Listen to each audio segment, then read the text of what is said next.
नमस्कार दोस्तों, data structure के वीडियो लेक्चर सीरीज में आपका स्वागत है। आज हम एल्गोरिथम टॉपिक डिस्कस करने जा रहे हैं।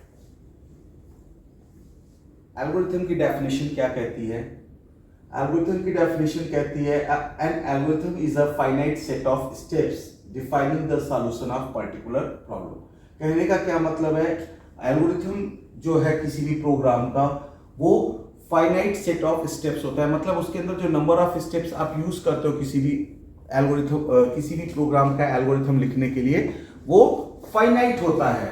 मींस नंबर उसको आप नंबर 1 2 3 4 या 1 2 3 4 नंबर के माध्यम से नंबर ऑफ स्टेप्स को रिप्रेजेंट कर सकते हो। Defining the solution of particular problem, कहने का क्या मतलब है? वो जो फाइनाइट नंबर ऑफ स्टेप्स हैं वो किसी न किसी जो भी आप प्रॉब्लम का सॉल्यूशन इंप्लीमेंट कर रहे हो उस पर्टिकुलर प्रॉब्लम का सॉल्यूशन रिप्रेजेंट कर रहा हो या सॉल्यूशन डिफाइन कर रहा हो। तो कहने का कंप्लीट डेफिनेशन क्या कहती है? Algorithm is a finite set of steps defining the solution of particular problem. Algorithm क्या होता है?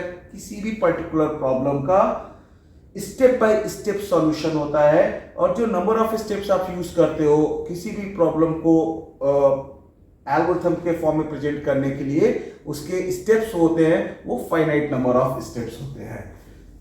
जब आप किसी भी प्रोग्राम को या प्रॉब्लम को एल्गोरिथम के माध्यम से रिप्रेजेंट करते हैं तो अगर आप सिर्फ इंग्लिश लैंग्वेज यूज करते हो, वहां पे आप कीवर्ड्स नहीं यूज करते या आप कोई टेक्निकल टर्म्स नहीं यूज करते, सिंपली इंग्लिश लिटरेचर के माध्यम से अगर आप उसे रिप्रेजेंट करते हो उस एल्गोरिथम को या उस प्रोग्राम को उस प्रॉब्लम का सॉल्यूशन आप डिफाइन करते हो तो इस टर्म्स को आप सूडो कोड कहते हो। सूडो कोड क्या कहते हैं कि विदाउट यूजिंग कीवर्ड्स और technical terms, by using English language or literature, you write down the solution step by step solution of particular problem.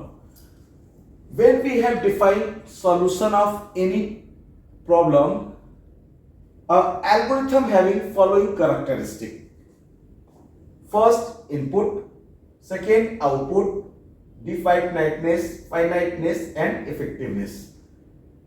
Algorithm की पहली कैरेक्टरिस्टिक जो है इनपुट क्या कहती है? ये कहती है देयर आर 0 और more values which are externally supplied. Means जो भी आप एल्गोरिथम स्पेसिफाई कर रहे हो, डिजाइन कर रहे हो किसी भी प्रॉब्लम से रिलेटेड, वो यूजर के थ्रू एटलीस्ट एक्सटर्नली बाहर से एक वैल्यू या तो 0 इनपुट ले या कुछ और भी कुछ वैल्यू 1 2 3 4 व्हाटएवर, कुछ ना कुछ उसको आउटपुट लेना चाहिए। जो भी आपने एल्गोरिथम स्पेसिफाई किया है वो कुछ ना कुछ यूजर से इनपुट अगर ले रहा है तो ये उस एल्गोरिथम की पहली कैरेक्टरिस्टिक है। सेकंड, आउटपुट मींस जो एल्गोरिथम आपने स्पेसिफाई किया है किसी पर्टिकुलर प्रॉब्लम का वो एटलीस्ट वन सॉल्यूशन या कुछ ना कुछ आपका आउटपुट प्रोड्यूस करना चाहिए, तभी आप उस पर्टिकुलर जो मेथड यूज किए हो आप किसी भी प्रॉब्लम का स्टेप बाय स्टेप सॉल्यूशन लिखने के लिए उसको आप एल्गोरिथम कह सकते हो। Definiteness means each step must be clear and ambiguous. कहने का क्या मतलब है? जो भी स्टेप्स आप एल्गोरिथम में लिख रहे हो वो क्लियर होना चाहिए, वो अपने प्रॉब्लम स्टेटमेंट्स को क्लियरली डिफाइंड कर रहा हो या क्लियरली सिस्टम को अंडरस्टैंडेबल बना रहा हो एंड वेल डिफाइंड हो, जिससे सिस्टम जो उसका सॉल्यूशन डिफाइन करना है, जो प्रोग्राम वहां जहां एग्जीक्यूट होगा वो अपनी प्रॉब्लम को क्लियरली सिस्टम के अंदर एक्सप्लेन कर सके, रिप्रेजेंट कर सके, वेल डिफाइंड होना चाहिए। फाइनाइटनेस मींस जो भी आप स्टेप यूज कर रहे हो किसी भी प्रॉब्लम का सॉल्यूशन डिजाइन करने के लिए वो नंबर ऑफ स्टेप्स वहां पे फाइनाइट होने चाहिए, इनफाइनाइट नहीं होने चाहिए। मतलब जो भी आप स्टेप्स यूज कर रहे हो वो 1 2 3 4 या n नंबर ऑफ स्टेप्स हो सकते हैं पर इनफाइनाइट नंबर ऑफ स्टेप्स नहीं हो सकते किसी भी प्रॉब्लम का सॉल्यूशन डिफाइन करने के लिए। Effectiveness means each step must be effective. जो भी आप प्रॉब्लम का सॉल्यूशन लिखने के लिए आपने स्टेप्स एल्गोरिथम के अंदर यूज किए हैं वो इफेक्टिव होने चाहिए और इफेक्टिव होने के साथ साथ वो करेक्ट आउटपुट जनरेट कर रहे हों, तभी आपका प्रोग्राम इफेक्टिव होगा या एल्गोरिथम आपका इफेक्टिव होगा। तो अगर ये पांचों कैरेक्टरिस्टिक्स आपके एल्गोरिथम्स के अंदर है तो मे बी वो एल्गोरिथम जो आपने डिफाइन किया है किसी भी प्रॉब्लम स्टेटमेंट का सॉल्यूशन रिप्रेजेंट कर रहा हो, वो अपने आप में उस पर्टिकुलर प्रॉब्लम का एल्गोरिथम कहलाता है। नाउ जब भी हम कोई एल्गोरिथम्स लिखते हैं तो हमारे मार्केट में कई टूल्स अवेलेबल हैं जिसको हम यूज करते हैं, जो हमारी हेल्प करते हैं आपके प्रॉब्लम स्टेटमेंट्स को एल्गोरिथम के फॉर्म्स में कन्वर्ट करने के लिए या रिप्रेजेंट करने के लिए, जिससे आपका प्रॉब्लम जो आप प्रॉब्लम डिस्कस कर रहे हो, जिसका आप सॉल्यूशन डिफाइन कर रहे हो बच्चों, उस सॉल्यूशन को माने कॉम्प्लिकेटेड सॉल्यूशन या कॉम्प्लेक्स सॉल्यूशन हो तो सिंपल प्रॉब्लम्स में कन्वर्ट करे। देन सिंपल प्रॉब्लम्स में कन्वर्ट करने के बाद उसको अंडरस्टैंडेबल बनाए और अंडरस्टैंडेबल बनाने के बाद स्टेप बाय स्टेप आपको उसको इंप्लीमेंट करने का या एनालाइज करने का आपको हेल्प प्रोवाइड करे। Now see here what are the tools available in market. Pseudo codes से सभी बच्चे अवेयर हैं, डे टू डे लाइफ में फर्स्ट ईयर से आप पढ़ते चले आए हो। जब भी आप कोई प्रोग्राम लिखते हो तो सबसे पहले उसका सूडो कोड डिफाइन करते हो। सूडो कोड में आप क्या करते हो, सिंपली जो आपका प्रॉब्लम स्टेटमेंट है उसको स्टेप बाय स्टेप आप इंग्लिश लैंग्वेज में इन टर्म्स ऑफ लिटरेचर आप राइट डाउन करते हो।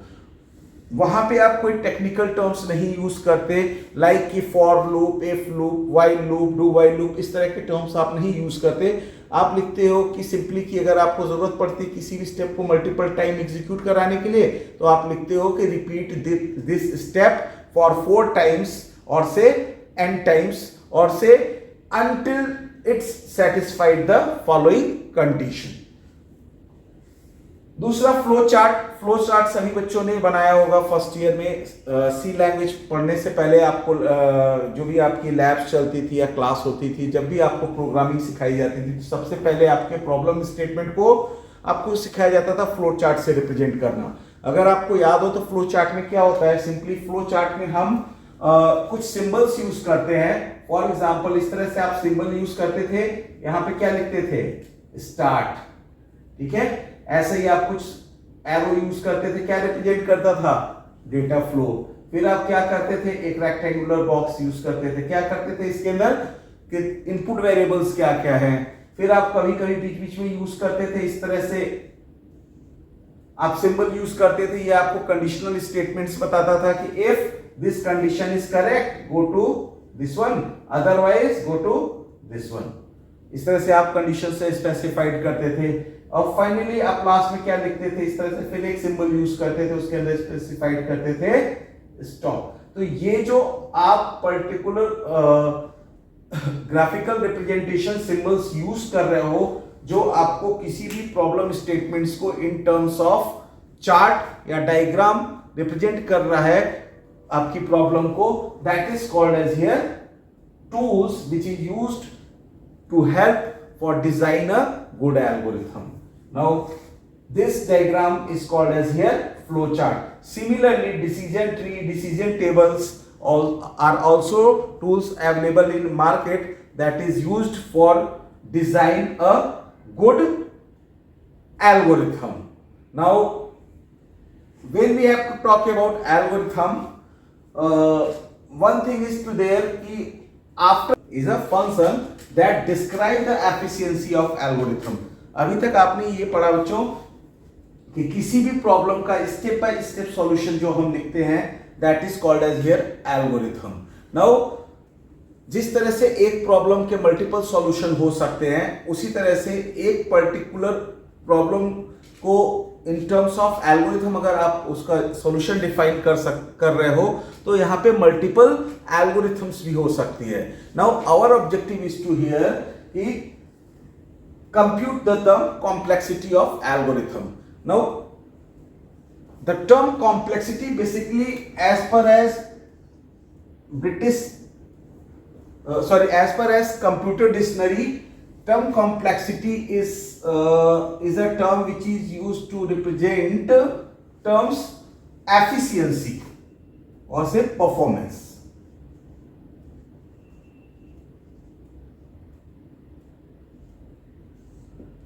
अगर हम कंप्यूटर डिक्शनरी को फॉलो करें तो हम ये देखेंगे कि जो टर्म कॉम्प्लेक्सिटी होती है कंप्यूटर डिक्शनरी के अकॉर्डिंग, बेसिकली ये टर्म जो कॉम्प्लेक्सिटी है किसी भी एल्गोरिथम का, ये कॉम्प्लेक्सिटी टर्म्स रेफर करता है परफॉर्मेंस को। अब किसी भी एल्गोरिथम की कॉम्प्लेक्सिटी क्या हो सकती है या किसी भी एल्गोरिथम की परफॉर्मेंस क्या होगी, इस टर्म्स को इवेलुएट करने के लिए हम यहाँ पे कॉम्प्लेक्सिटी नाम के टर्म्स को इवेलुएट करते हैं। अगर हम डेफिनेशन देखें तो according to definition the term complexity of algorithm is a function that describe the efficiency of algorithm. किसी भी एल्गोरिथम की एफिशिएंसी को जो टर्म रिप्रेजेंट करता है उसको हम क्या कहते हैं बच्चों, यहाँ पे कॉम्प्लेक्सिटी। कॉम्प्लेक्सिटी क्या है, किसी भी एल्गोरिथम की एफिशिएंसी को रिप्रेजेंट करने के तरीके को हम क्या कहते हैं, कॉम्प्लेक्सिटी कहते हैं। ठीक है, आपको और इसको और क्लियरली आप कैसे समझ सकते हो, किसी भी एल्गोरिथम की अगर परफॉर्मेंस की बात करते हैं तो उस टर्म्स की किसी भी एल्गोरिथम के परफॉर्मेंस को कैलकुलेट करने के लिए हम या रिप्रेजेंट करने के लिए हम टर्म कॉम्प्लेक्सिटी को यूज करते हैं।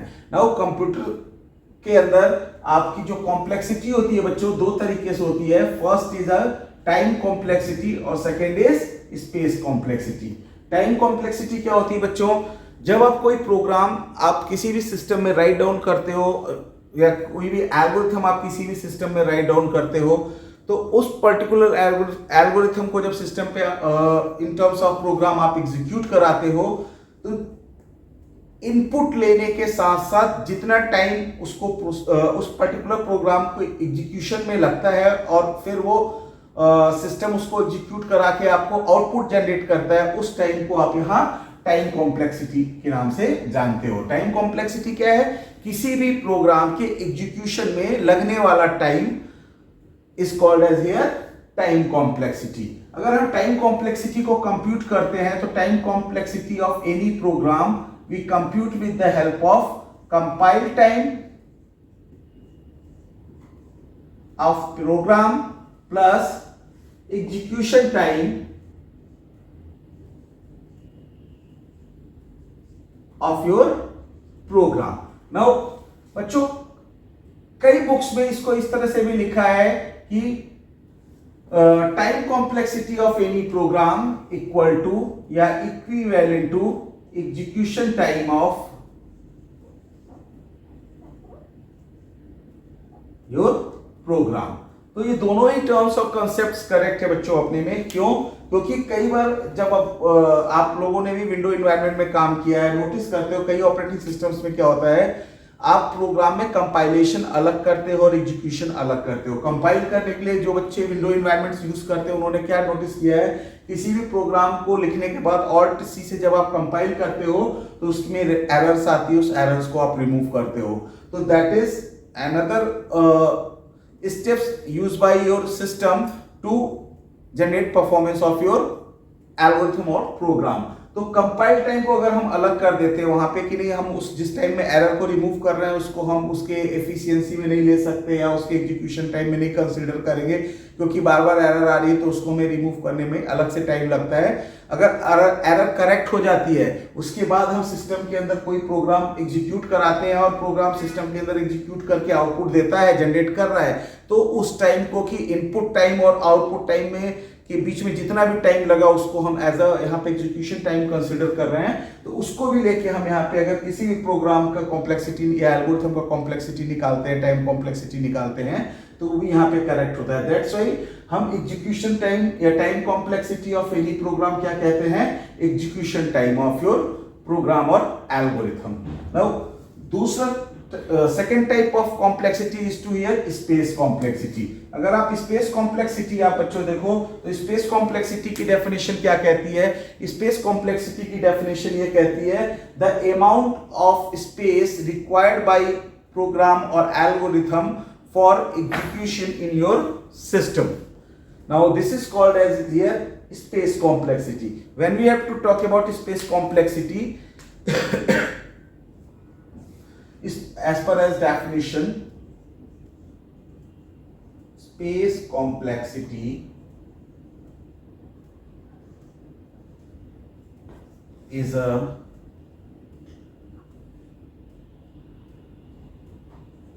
amount of space required by algorithm or program for execution. Time complexity is amount of time required for execute your program in system.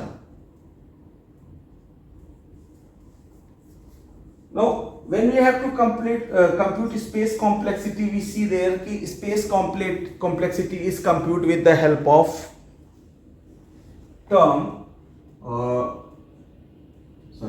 space complexity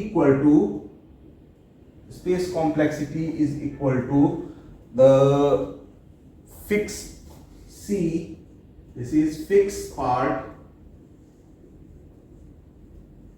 variable plus SP variable part, SP variable part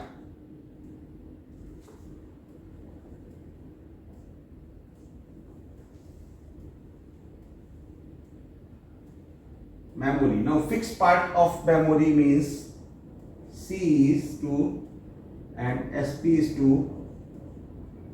Now C is 2 here, independent of instance characteristic.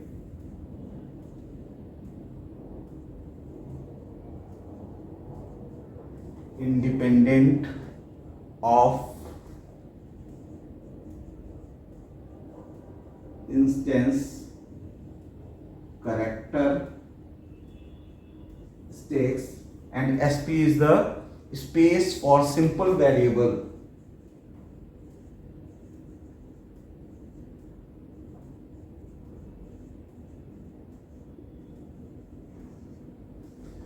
बच्चों, जब आप कोई भी program execute कराते हो तो उसको जो स्पेस रिक्वायर्ड होता है उसको हम यहाँ स्पेस कॉम्प्लेक्सिटी के नाम से जानते हैं या स्पेस कॉम्प्लेक्सिटी के नाम से डिस्कस कर रहे हैं।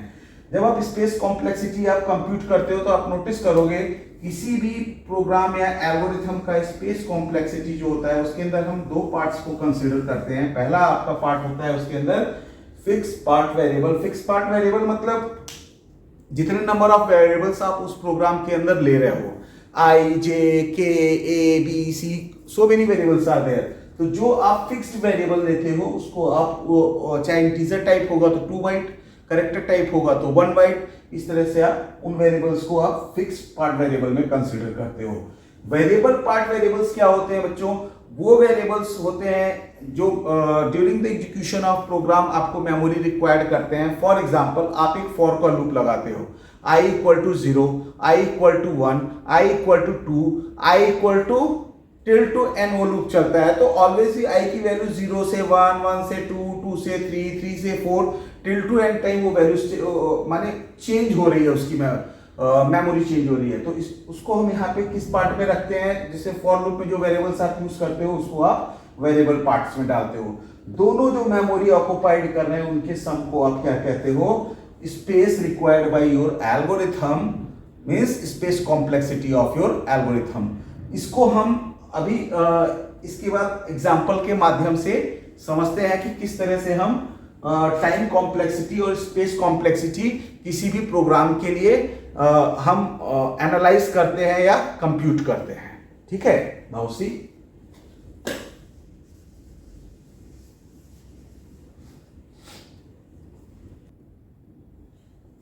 Now time or space complexity of any algorithm we understand with the help of some example. मान लीजिए आपको एक एग्जांपल में दिया होता है एग्जांपल 1, यू हैव आपके पास एक फंक्शन है, फंक्शन ABC।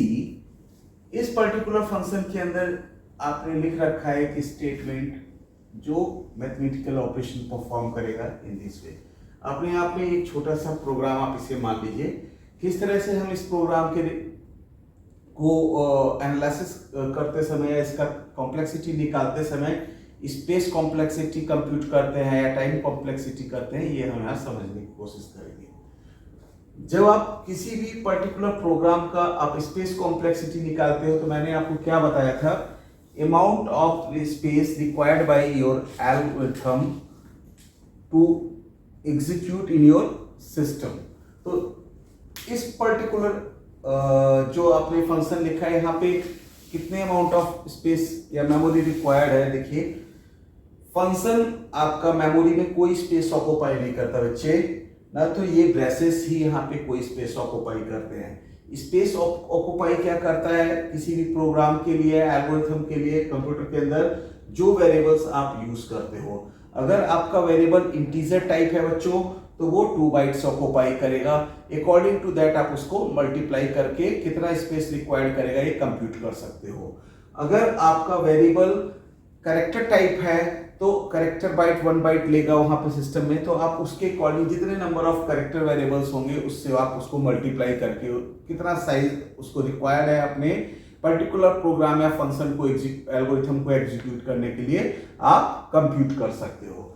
नाउ इस पर्टिकुलर फंक्शन के लिए जो आपने यहाँ राइट डाउन किया है, आपके पास वेरिएबल क्या है A, दूसरा वेरिएबल क्या है B, तीसरा वेरिएबल है C और एक नया वेरिएबल है आपके पास E। नाउ A आपका रिपीट हो रहा है तो A वेरिएबल के अंदर अगर हम उसको सिंगल एंटिटी ही मानेंगे, भले वो 2 टाइम्स रिपीट हो रहा है पर उसके अंदर जो वैल्यू स्टोर्ड है वो कॉमन है, इसलिए हम उसको सिंगल वैल्यू ही मानते हैं। अगर आपका B 2 टाइम्स यहाँ रिपीट हो रहा है बच्चों तो ये भी अपने आप में एक सिंगल वैल्यू है या एक सिंगल एंटिटी है, इसको आप 2 टाइम्स नहीं कंसीडर करोगे। सेम जो आप वैल्यू ले रहे हो वो 2 बार आप उसको कंसीडर कर रहे हो। नाउ सी हियर डिफरेंट कितने यूनिट्स हैं, 1 2 3 और 4। हमारे पास 4 वेरिएबल्स हैं जो 4 डिफरेंट यूनिट्स हैं जिसको हम यहाँ पे मेमोरी प्रोवाइड करेंगे, स्पेस प्रोवाइड करेंगे अपने एल्गोरिथम को एग्जीक्यूट करने के लिए।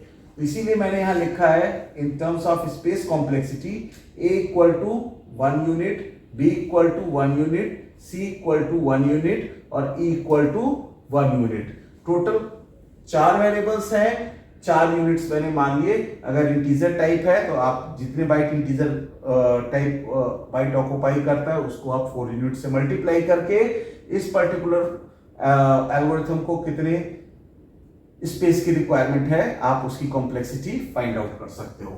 एक दूसरा एग्जांपल लेके देखते हैं।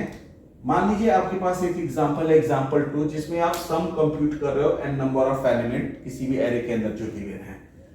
इस पर्टिकुलर फंक्शन के अंदर सी हियर कितने नंबर ऑफ यूनिट्स हैं जो मेमोरी रिक्वायर्ड कर रही हैं आपके प्रोग्राम को एग्जीक्यूट कराने के लिए। आपके पास एक वेरिएबल है s जिसके अंदर आपने एक वैल्यू असाइन किया, तो s is a single variable तो ये एक सिंगल यूनिट लेगा। Now i equal to 0 to n है, तो यहाँ पे i फर्स्ट ऑफ ऑल क्या है, see here i equal to, भाई इंटीजर टाइप है तभी तो उसकी वैल्यू वेरी कर रही है, तो ये i अभी यहाँ पे एक सिंगल एंटिटी है बच्चों, तो अभी i यहाँ पे सिंगल एंटिटीज की तरह बिहेव करेगा। नाउ अगेन s हमने कंसीडर कर लिया है, s is a single unit तो उसको हम सिंगल एंटिटी मान के चलेंगे। सी हियर ai के अंदर अब देखिए यहाँ पे i की वैल्यू वेरी कर रही है 0 टू n, तो हमारे पास a का साइज क्या होगा बच्चों, a का साइज 0 से स्टार्ट होके n नंबर ऑफ एलिमेंट के लिए ये n वेरिएबल्स को स्टोर कराएगा, इसलिए a का कितना यूनिट रिक्वायर्ड है, इसको n यूनिट्स रिक्वायर्ड है किसी भी वैल्यू को स्टोर कराने के लिए, किसी भी वेरिएबल्स को स्टोर कराने के लिए। इसलिए इस पर्टिकुलर फंक्शन में कितने स्पेस कॉम्प्लेक्सिटी क्या होगी या कितना स्पेस रिक्वायर्ड होगा आउटपुट जनरेट करने के लिए। देखिए s के लिए 1, i के लिए 1, n आप क्योंकि एज अ वेरिएबल यूज कर रहे हो काउंटिंग के लिए, तो इसकी वैल्यू n की या तो 4 और 5 कुछ ना कुछ कांस्टेंट वैल्यू डालोगे, इसलिए n equal to single unit, that is total equal to 3 unit. हमने और क्या नोटिस किया, एक वेरिएबल एक्स्ट्रा है यहाँ ai, ठीक है, ये कैसा है, एरे टाइप है। एरे टाइप है तो इसके अंदर इसका साइज वैरी कर रहा है कहां से, 0 से n तक, तो 0 से n नंबर ऑफ एलिमेंट को स्टोर करा रहा है, तो इसलिए इसको कितने, इसके अंदर कितने वेरिएबल्स स्टोर हो रहे हैं, n number of variables store हो रहे हैं, इसलिए मैंने क्या लिखा, n units required to store here.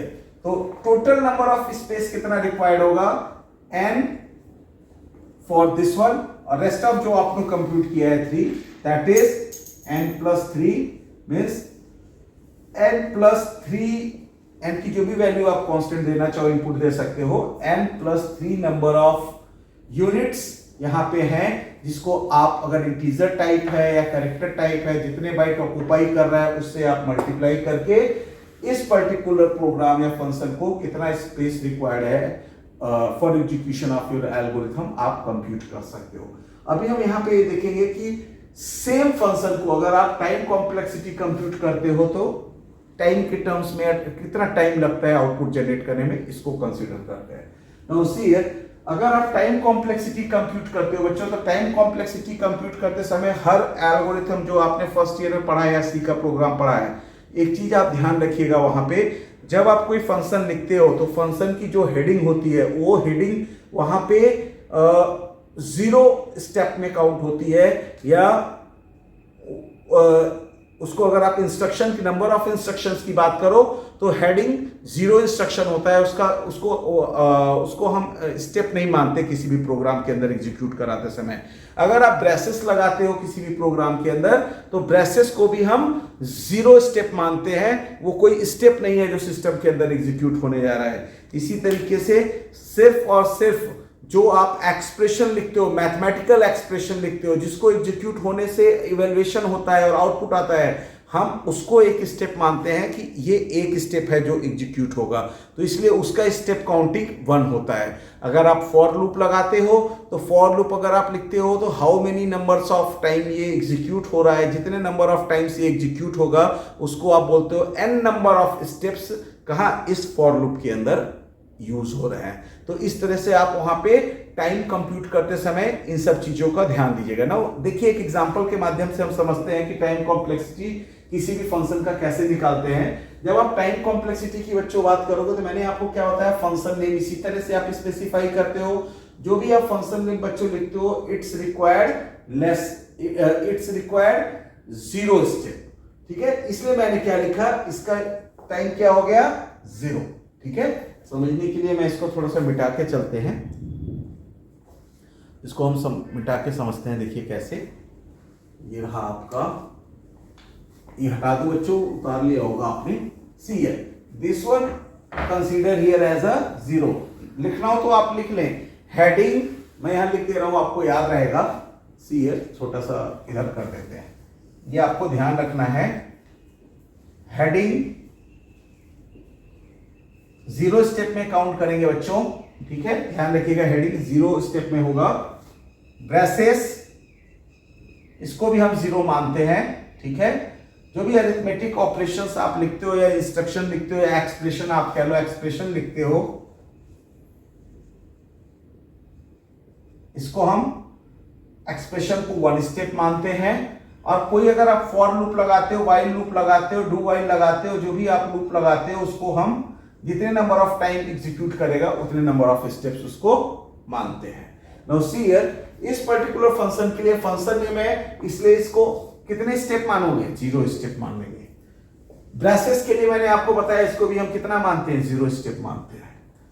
इस पर्टिकुलर स्टेटमेंट और एक्सप्रेशन के लिए अब ये जब इवेल्युएट होगा बच्चों, a plus B plus C plus D plus E plus divide by D plus, ये अपने आप में एक इंस्ट्रक्शन है तो एक बार में एग्जीक्यूट होगी, इसलिए इसको एक इंस्ट्रक्शन मानते हैं। अगर इसको एक इंस्ट्रक्शन मानते हैं तो इसलिए मैंने यहां क्या लिख लिया, 1 स्टेप में सिस्टम इसे एग्जीक्यूट करके खत्म कर देगा। फिर ब्रेसेस के लिए हम इसे क्या मान लिया, 0। तो इसके अंदर टोटल नंबर ऑफ स्टेप्स कितने हैं बच्चे, जो सिस्टम को रिक्वायर्ड होगा एग्जीक्यूट करने के लिए, एक स्टेप है वो अरिथमेटिक ऑपरेशन को एग्जीक्यूशन का। तो एक यूनिट या one step is to required here in for execute और जनरेट आउटपुट। अब आप इसको किस मशीन पे रन कराते हो ये आप पे डिपेंड करता है। पेंटियम 1 पे रन कराओगे तो एक इंस्ट्रक्शन एग्जीक्यूट करने में जितना टाइम पेंटियम 1 लेगा आप बता देना, इसकी टाइम कॉम्प्लेक्सिटी इतना है। 1 मल्टीप्लाई विद एक स्टेप को एग्जीक्यूट कराने के लिए पेंटियम 1 पे कितना टाइम लगता है। अगर यहां पे बच्चों एक ही स्टेप है, अगर आप इसको पेंटियम 2 पे चलाते हो तो पेंटियम 2 मशीन की जो स्पीड होगी एक इंस्ट्रक्शन को एग्जीक्यूट कराने में जितने सेकंड वो लेता है उतने सेकंड को आप 1 से मल्टीप्लाई कर देना। ये अमाउंट ऑफ टाइम हो जाएगा कि इस पर्टिकुलर स्टेटमेंट को कितना एग्जीक्यूट होने में टाइम लगेगा। चाहे इसी तरह से पेंटियम 3 ले लो, i4 ले लो, i5 ले लो, जो चाहिए आपको वो मशीन की स्पीड ले लो। एक स्टेप को या एक इंस्ट्रक्शन को एग्जीक्यूट कराने के लिए कितना अमाउंट ऑफ टाइम वो मशीन ले रहा है वो आपको पता चल जाएगा। तो आपको नंबर ऑफ स्टेप्स कितने हैं किसी भी प्रोग्राम में उससे मल्टीप्लाई करके आप बता सकते हो कि पूरे प्रोग्राम को एग्जीक्यूशन में कितना टाइम लगेगा। इस पर्टिकुलर प्रोग्राम के अंदर एक लाइन है, इसलिए जो मशीन एक लाइन को एग्जीक्यूट कराने में जितना सेकंड लेगी उसको उससे मल्टीप्लाई करके हम ये निकाल सकते हैं कि ये फंक्शन हमारा कितना टाइम लेगा किसी भी सिस्टम में एग्जीक्यूट करने के लिए। एक दूसरे एग्जांपल के माध्यम से भी हम देखते हैं इसको। Suppose we have second example, this one example 2। मैंने क्या बताया, सम फंक्शन के लिए क्या लेते हैं बच्चों, 0 स्टेप। कैब्रेसेस के लिए क्या लेते हैं बच्चों, 0 स्टेप। ये हटा दे रहा हूं, ये आपने पहले समझ चुके हो स्पेस कॉम्प्लेक्सिटी कैसे निकालते हैं। एस क्या है, एस एक सिंगल इंस्ट्रक्शन है। एक सिंगल इंस्ट्रक्शन है तो क्या है ये एक्सप्रेशन है। एक्सप्रेशन कितना लेता है, 1 लेता है। एस इक्वल टू 0 असाइन हो रहा है इसलिए एक्सप्रेशन है। मैंने क्या लिखा बच्चों, 1।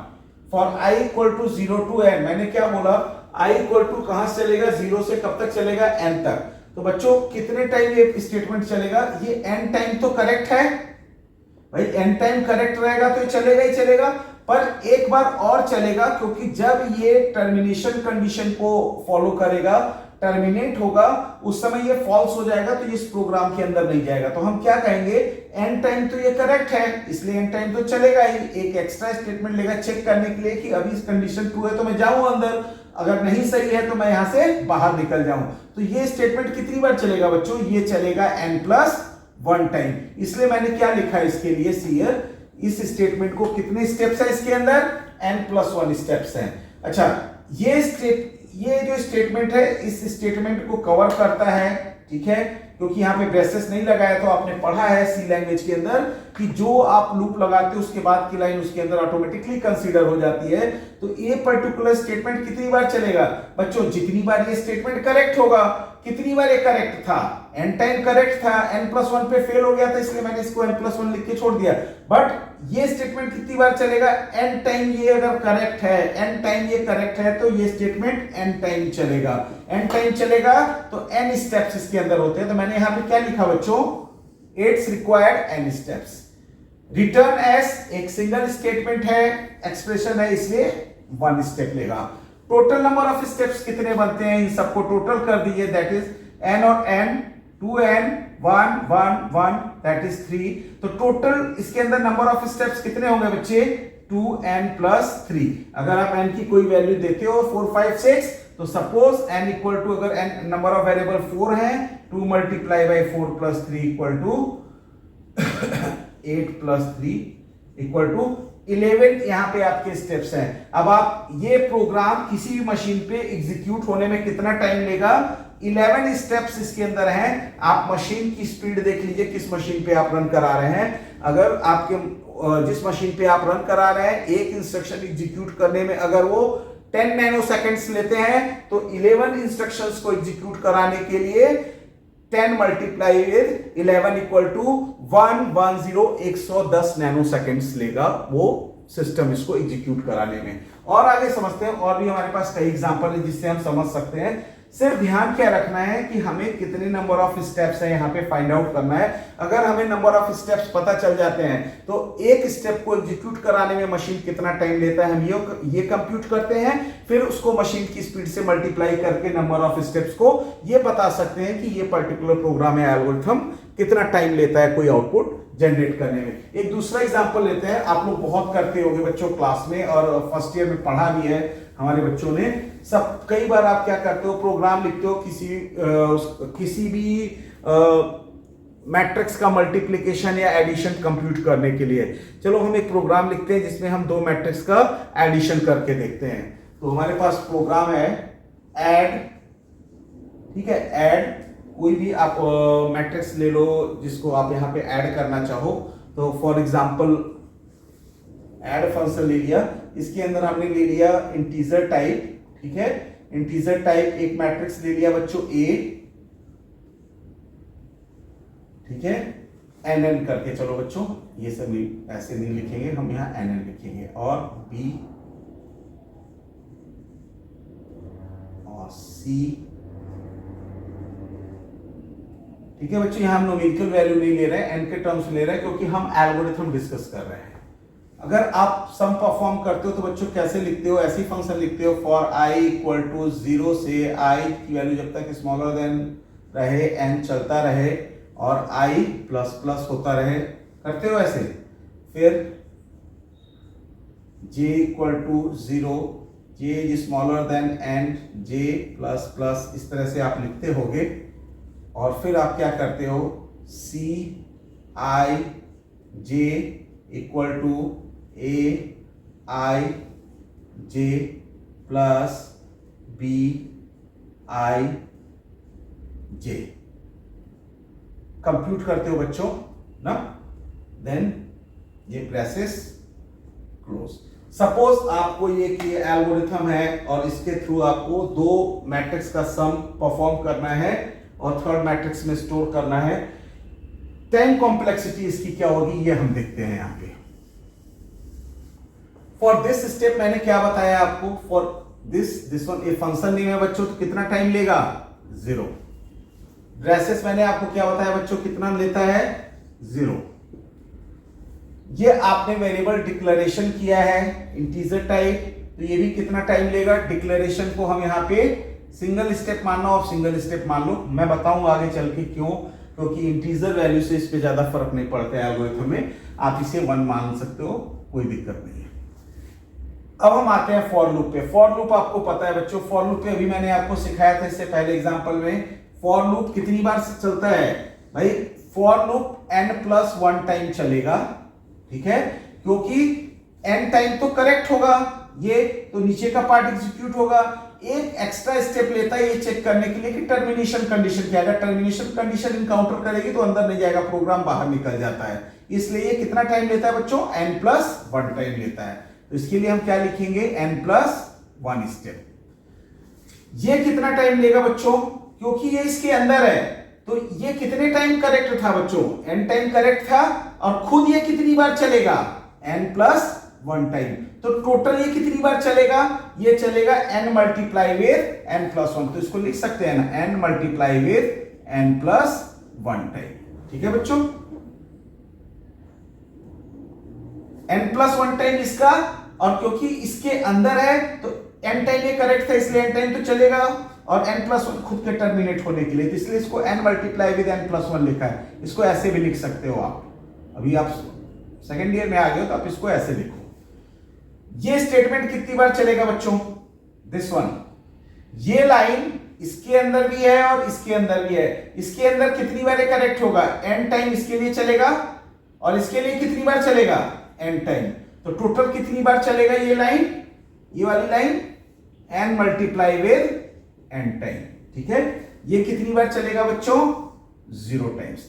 टोटल करिए, आपको यहां से मिल जाएगा, क्या निकलेगा, 1 plus n+1 plus n multiply with n+1 plus n square, ठीक है बच्चों। अगर आप इसको सॉल्व करोगे तो आपको क्या मिलेगा, 1 plus n+1 plus n square plus n plus n square equal to 2n square plus n n 2n plus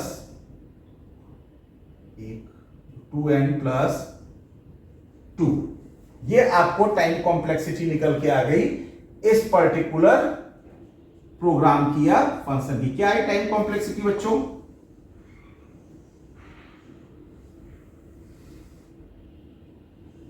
ये आपको टाइम कॉम्प्लेक्सिटी आ गई। इस टाइम कॉम्प्लेक्सिटी में को यूज करके आप इसकी टोटल टाइम कॉम्प्लेक्सिटी आप कंप्यूट कर सकते हो बच्चों। पर एक चीज मैं आपको ये बोलना चाहूंगा, जब आप बुक्स फॉलो करोगे, कोई भी बुक्स फॉलो करोगे बच्चों, तो ये जो कॉम्प्लेक्सिटी आपकी लिखी होती है वो कुछ इस तरह से लिखी होती है। ऐसा डायग्राम देखा होगा, O(n²) या बिग O log n, ऐसे लिखा होता है। तो बच्चों मैं ये कहना चाह रहा हूं, यहां कहीं भी आप बोलोगे सर ये 2n, ये सब चीजें नहीं लिखी होती हैं, ऐसे लिखा होता है। तो ये इसको हम कैसे कंप्यूट करते हैं, ये कैसे पता चलता है कि n² होगा log n होगा, तो वो हम यहां पे देखते हैं बच्चों। जब भी कोई आप टाइम कॉम्प्लेक्सिटी कंप्यूट करिएगा, ध्यान दीजिएगा, n का जो हाईएस्ट पॉलिनोमियल टर्म्स होता है उसको आप डायरेक्टली कंसीडर कर सकते हो अपने किसी भी प्रोग्राम की कॉम्प्लेक्सिटी को रिप्रेजेंट करने के लिए। तो यहां n का हाईएस्ट पॉलिनोमियल क्या है? n², इसलिए हम इसको लिख सकते हैं, क्योंकि कांस्टेंट वैल्यू मैटर नहीं करती बच्चों, 2 नहीं मैटर करता, 2n क्या है, ये भी छोटा पॉलिनोमियल है, इसकी वैल्यू मैटर नहीं करेगी। n² एक बड़ा पॉलिनोमियल है, इसकी वैल्यू ज्यादा मैटर करती है, इसलिए हम इसका टोटल कॉम्प्लेक्सिटी क्या बोल सकते हैं बच्चे? n², ठीक है, n², इसकी कॉम्प्लेक्सिटी। अब क्योंकि हम इसको सबसे मैक्सिमम वैल्यू लिया है, मैक्सिमम पॉलिनोमियल लिया है, इसलिए उसके आगे बिग O लगाना होता है। अभी हम आगे पढ़ेंगे बिग O मैंने क्यों लगाया, अभी हम आपको समझाएंगे। ये टर्म्स अभी आप छोड़ दीजिए, यहाँ पे क्यों लगाया है, सिंपली आप ये जान जाइए, क्योंकि आपने हाईएस्ट पॉलिनोमियल यहाँ पे कंसीडर किया था n² इसकी कॉम्प्लेक्सिटी, तो उसके आगे आपने बिग O लगा दिया। ये एसिम्प्टोटिक नोटेशन है बिग O, ये हम आगे फर्दर नेक्स्ट लेक्चर में ये डिस्कस करेंगे कि हम क्यों लगाते हैं, कैसे लगाते हैं, किस कंडीशंस पे इसको अप्लाई करते हैं। फिलहाल सिर्फ आपको ये जानना है, क्योंकि आपने हाईएस्ट पॉलिनोमियल लिया था, इसलिए हमने इसको n² इसका हाईएस्ट पॉलिनोमियल है, तो वर्स्ट केस में इसका जो है कॉम्प्लेक्सिटी वो क्या हो सकता है? n²। Tn = n² से हम इस पर्टिकुलर प्रोग्राम की कॉम्प्लेक्सिटी को रिप्रेजेंट कर सकते हैं। अब बात आती है, जब आप बुक्स पढ़ोगे बच्चों, ध्यान रखिएगा, उसमें एक टॉपिक दिया है टाइम स्पेस ट्रेड ऑफ। मैं इसलिए डिस्कस कर रहा हूं, वैसे बहुत इंपॉर्टेंट टॉपिक नहीं है, बट कई बार इस पे यूनिवर्सिटी एग्जाम में शॉर्ट नोट्स पूछ लेता है, तो बच्चों को लगता है कि ये पता हो, मुझे लगता है कि बच्चों को पता होना चाहिए। तो स्पेस टाइम ट्रेड ऑफ क्या है, देखिए, स्पेस टाइम ट्रेड ऑफ बच्चों, बेसिकली जो कॉम्प्लेक्सिटी आप कंप्यूट कर रहे हो इन terms of time, in terms of space, ये दोनों ही मेथोडोलॉजी है किसी भी एल्गोरिथम का कॉम्प्लेक्सिटी कंप्यूट करने का। But with respect to time क्या है, हम नोटिस करते हैं कि जो भी हम प्रोडक्ट बनाते हैं इन टर्म्स ऑफ एल्गोरिथम या प्रोग्राम, वो प्रोडक्ट या वो एल्गोरिथम आपका या वो प्रोग्राम आपका, हम अगर एक बहुत अच्छा एल्गोरिथम बनाना चाहें तो हम उसमें क्या करना पड़ेगा बच्चों? बहुत अच्छा एल्गोरिथम बनाने के लिए हमें करना पड़ेगा कि अच्छा एल्गोरिथम तभी होगा वो जब वो कम से कम स्पेस ऑक्युपाई करे और कम से कम टाइम ले आउटपुट जनरेट करने के लिए। तो अगर कोई एल्गोरिथम हम ऐसा डिजाइन कर देते हैं कि कम से कम स्पेस ले और कम से कम टाइम ले और कम से कम स्पेस और कम से कम टाइम में वो आउटपुट जनरेट कर दे, तो आप कहोगे नहीं सर एफिशिएंट एल्गोरिथम है, इसकी परफॉर्मेंस बहुत अच्छी है और इसको इफेक्ट माने परफॉर्मेंस वाइज या एफिशिएंसी वाइज ये बेटर एल्गोरिथम है, क्योंकि इसकी कॉम्प्लेक्सिटी जो है वो लेस टाइम ले रही है और लेस स्पेस ले रही है, इसलिए बेटर है। बट आइडियल प्रोडक्ट्स में ही ऐसा हो सकता है बच्चों। कंप्यूटर साइंस के अंदर जो एल्गोरिथम या प्रोग्राम आप डिजाइन कर रहे हो, इसके अंदर ऐसा पॉसिबिलिटी नहीं है। अगर आप कोई अच्छा प्रोग्राम बनाते हो, कोई अच्छा एल्गोरिथम लिखते हो, तो ओबियस सी बात है कोई प्रोग्राम अगर कम मेमोरी ले रहा है, अगर आप उस पर काम करते हो, अगर वो प्रोग्राम कम मेमोरी ले रहा है, तो ओबियस सी बात है जब आप उसे एग्जीक्यूट कराओगे तो कम मेमोरी लेने वाला प्रोग्राम टाइम ज्यादा लेगा एग्जीक्यूशन में। कई बार आप क्या करते हो, सोचते हो नहीं मैं टाइम ऐसा है कि कम से कम टाइम ले, ये प्रोग्राम ऐसा प्रोग्राम बनाता हूं जो जल्दी से आउटपुट दे दे। बट ऐसे प्रोग्राम पे अगर आप काम करोगे तो आपको आउटपुट पे क्या मिलेगा, काम करने के दौरान आप देखोगे कि जो आउटपुट आ रहा है, जो कॉम्प्लेक्सिटी आप कंप्यूट कर रहे हो किसी एल्गोरिथम का, जो एल्गोरिथम आपने डिजाइन किया है, अगर वो कम टाइम ले रहा है तो जब आप उसे सिस्टम पे एग्जीक्यूट कराते हो तो आप नोटिस करते हो नहीं यार ये स्पेस ज्यादा ले रहा है, टाइम तो कम ले रहा है, स्पेस ज्यादा ले रहा है। तो इसलिए जब भी आप कोई एक अच्छा एल्गोरिथम डिजाइन करने की कोशिश करोगे तो आप हमेशा नोटिस करोगे कि या तो आपकी टाइम कॉम्प्लेक्सिटी अच्छी होगी तो स्पेस कॉम्प्लेक्सिटी वर्स्ट होगी, और अगर स्पेस कॉम्प्लेक्सिटी अच्छी होगी तो टाइम कॉम्प्लेक्सिटी वर्स्ट होगी। तो इसीलिए इन्होंने एक टर्म्स यहां पे यूज किया है, स्पेस टाइम ट्रेड ऑफ। कि अभी ट्रेडिशन में क्या है कि हम जब भी कॉम्प्लेक्सिटी कंप्यूट कर रहे हैं तो उसके अंदर स्पेस और टाइम दोनों के टर्म्स में, क्योंकि हम परफेक्ट परफॉर्म नहीं कर पा रहे हैं, दोनों ही को कंसीडर करके परफेक्टली आपका एल्गोरिथम नहीं डिजाइन हो पा रहा है या आप डिजाइन नहीं कर पाते, इसलिए उन्होंने इस टर्म्स को यहाँ रिप्रेजेंट किया स्पेस टाइम ट्रेड ऑफ के टर्म्स में। मींस स्पेस के टर्म्स में अगर आप काम करते हो अच्छा तो टाइम आपका वहां पे मात खा रहा है, और अगर आप टाइम के टर्म्स में काम करते हो तो स्पेस का टर्म्स मात खा रहा है। इसलिए कई बार कॉम्प्लेक्सिटी के अंदर एक टर्म आता है space time trade off complexity. ठीक है, थैंक यू सो मच। आज के लिए बस इतना ही, नेक्स्ट लेक्चर में हम आगे डिस्कस करेंगे।